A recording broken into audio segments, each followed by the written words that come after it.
Welcome to my channel. இன்றைக்கி நம்ம பார்க்கக்கூடிய video CPU 315-2DP சீமன்ஸோட S7300 PLC CPU இதோட பேக்கப் அண்ட் ரீஸ்டோர் எப்படி பண்ணுறது அப்படிங்கிறத இந்த வீடியோவில் நம்ம தெளிவாக பார்க்கலாம். ஸோ இதற்கு ஃபஸ்ட்டு நமக்கு தேவையான எக்யூப்மெண்ட்ஸ் அண்டு ஹார்ட்வேர்ஸ் சாஃப்ட்வேர்ஸ் என்னென்ன அப்படிங்கிறத நம்ம தெரிஞ்சுக்கலாம். ஃபஸ்ட்டு பேக்கப் எடுக்கிறதுக்கு நமக்கு ஒரு பிசி அடாப்டர் USB A2 இந்த ஹார்ட்வேர் நமக்கு தேவைப்படுது. ஸோ இந்த ஹார்ட்வேரோட டீட்டெயில்ஸ் என்னங்கிறத பாருங்கள். Siemens Step 7 PC adapter USB A2 இதோட நேம்.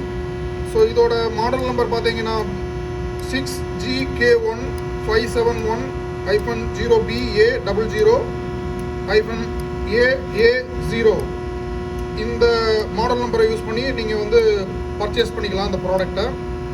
ஸோ இந்த அடாப்டர் வந்து RS-232 to USB கன்வர்ஷன்காண்டி இதை நம்ம வாங்கியிருக்கிறோம். ஸோ அடுத்த எண்டு பார்த்தீங்க அப்படின்னா இந்த இடத்துல போர்ட் 1ல நம்ம கனெக்ட் பண்ணியிருக்கிறோம் லேப்டாப்பில். அனதர் எண்டு பார்த்தீங்க அப்படின்னா RS-232 இதுதான் வந்து அதோட கனெக்டர்.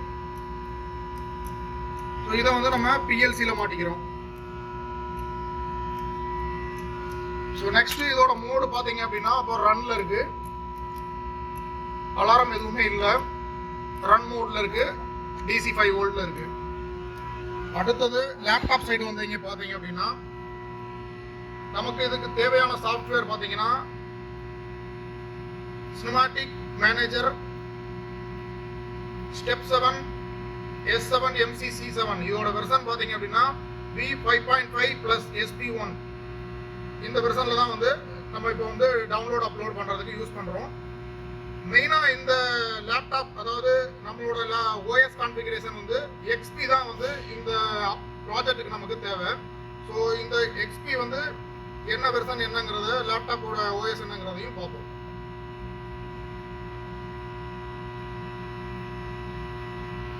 ஸோ இதில் பார்த்தீங்கன்னா Windows XP professional version 2002 service pack வந்து 3 அண்ட் லேப்டாப்போட மதர் போர்டு கான்ஃபிகரேஷன் பார்த்தீங்க அப்படின்னா i5 லேப்டாப்.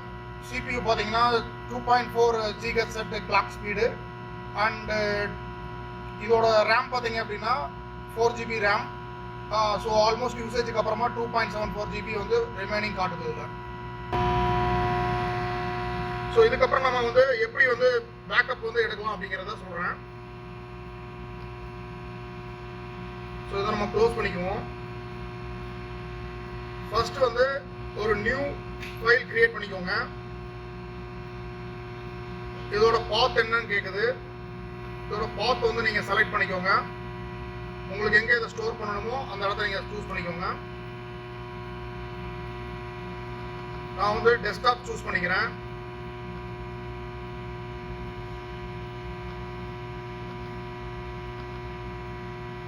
ஸோ இந்த டெஸ்க்டாப்பில் வந்து ஒரு நியூ ஃபோல்டர் வேணும்னு கேட்குது.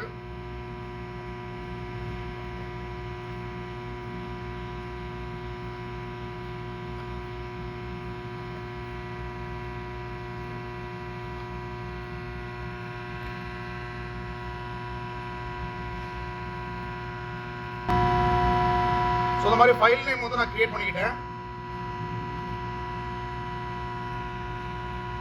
அதுக்கப்புறம் நியூ அப்புறம் வந்து ஃபோல்டர் சூஸ் பண்ணிக்கோங்க.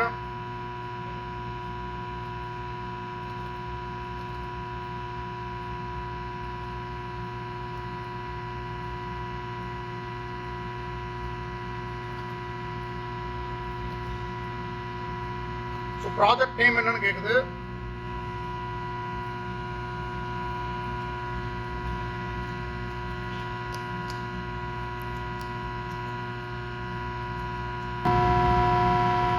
ஸோ அது மாதிரி நான் வந்து ஒரு நேம் கொடுத்துட்டேன். நெக்ஸ்ட் ஓகே கொடுத்துக்கோங்க. ஸோ நமக்கு இந்த மாதிரி வந்து ஒரு ஃபைல் கிரியேட் ஆயிரும். இது வந்து இப்போ பிளாங்காக இருக்கும். இதுக்கப்புறம் நம்ம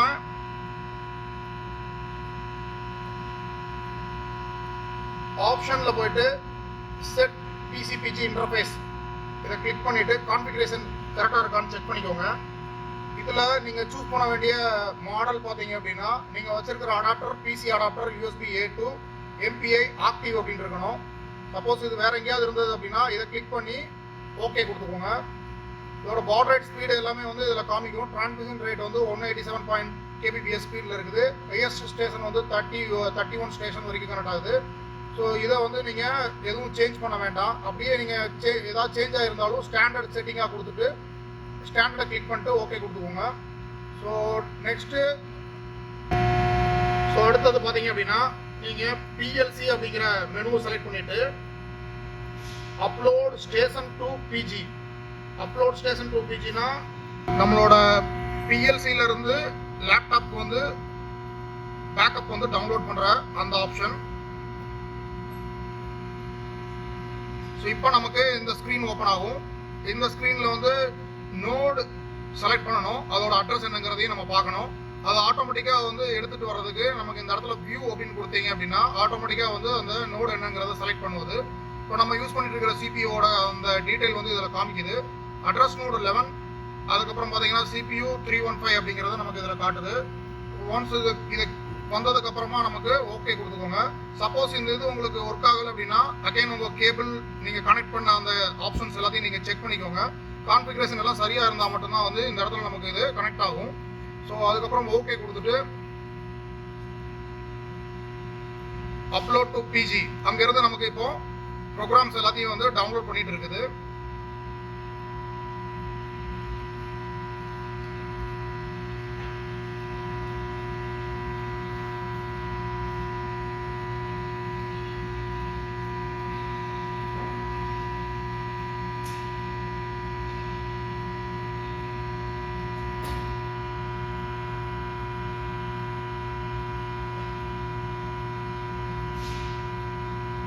அதோட டவுன்லோட் ஆல்மோஸ்ட் வந்து கம்ப்ளீட் ஆயிடுச்சு.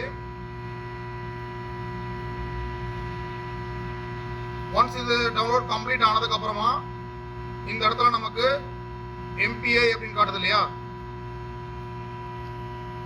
இதை கிளிக் பண்ணிட்டு பார்த்தீங்கன்னா CPU S7 ப்ரோக்ராம் பிளாக்ஸ் அப்படின்னு இருக்கும். இந்த பிளாக்கை கிளிக் பண்ணி பார்த்தீங்கன்னா இது எல்லாமே நம்மளோட டவுன்லோட் பண்ண அந்த பிளாக்ஸ். இது மூலமாக தான் வந்து நம்ம லேடர் வந்து லாஜிக் பண்ணியிருப்பாங்க.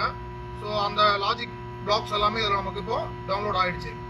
இதுக்கப்புறமா இந்த ஃபைலை வந்து சேவ் கொடுத்துக்கோங்க. ஸோ சப்போஸ் வந்து உங்களுக்கு சேவ் ஆயிருக்கா இல்லையானுங்கிறத நீங்கள் உள்ளே போய் செக் பண்ணிக்கலாம்.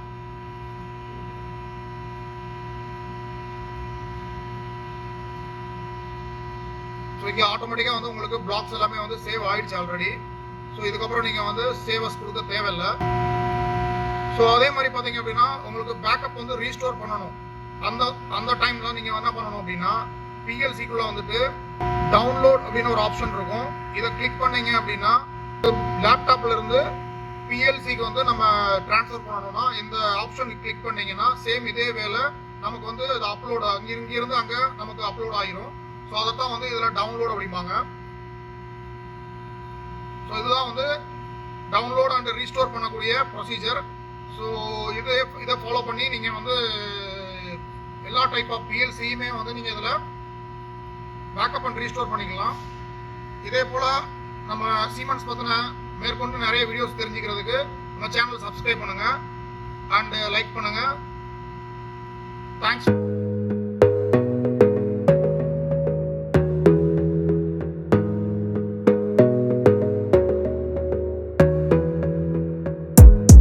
Gotta focus on yourself, on your faith, on your